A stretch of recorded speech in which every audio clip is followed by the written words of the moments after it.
Լյարդը ձեր մեծացածն եմ, ճարպակալած, իհարկե կարող եմ ասել, որ պետք չի թողնել այդպես, իհարկե դիմել բժշկին, խորհրդակցել բժշկի հետ, ստանալ բուժում, որովհետև հրաշալի դեղամիջոցներ կամ հրաշալի, որ շատ լավ կարգավորում են լյարդի ֆունկցիան և ճարպակալումը և չափսերը իջեցնում։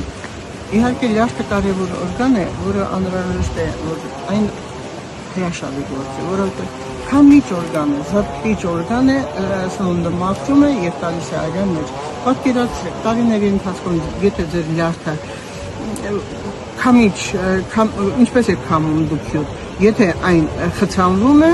լվանում եք, հանում եք, մաքրում եք, նոր դնում, նույնն էլ մեր լյարդը։ Գալիս եք բժշկի, բժիշկը դեղերով մաքրում է, առողջացնում, շարունակում է, ինչև խորը ծերություն առողջ և երջանիկ, բայց եթե լյարդը խնդիր ունի, ապա խոլեստերինը կբարձրանա, կունենաք հոգնածություն, կունենաք, գիտեք, ճնշող ցավ չէ, ուղղակի ծանրության զգացում հենց լյարդի կողմը։ Սիրելի իմ ժողովուրդ, արյունը այդքան լավ չի մատակարարի ձեզ վիտամիններով ու միկրոէլեմենտներով, որտեղ լյարդը խցանված է։ Երբ նման դեպք է անպայման բժշկի, բայց որպեսզի մեր լյարդը միշտ առողջ լինի, ապա ժողովրդական բժշկությունը խորհուրդ է տալիս այսպիսի բաղադրություն։ Վերցնում ենք քարավուզը, մեխուրը, քամում ընդամենը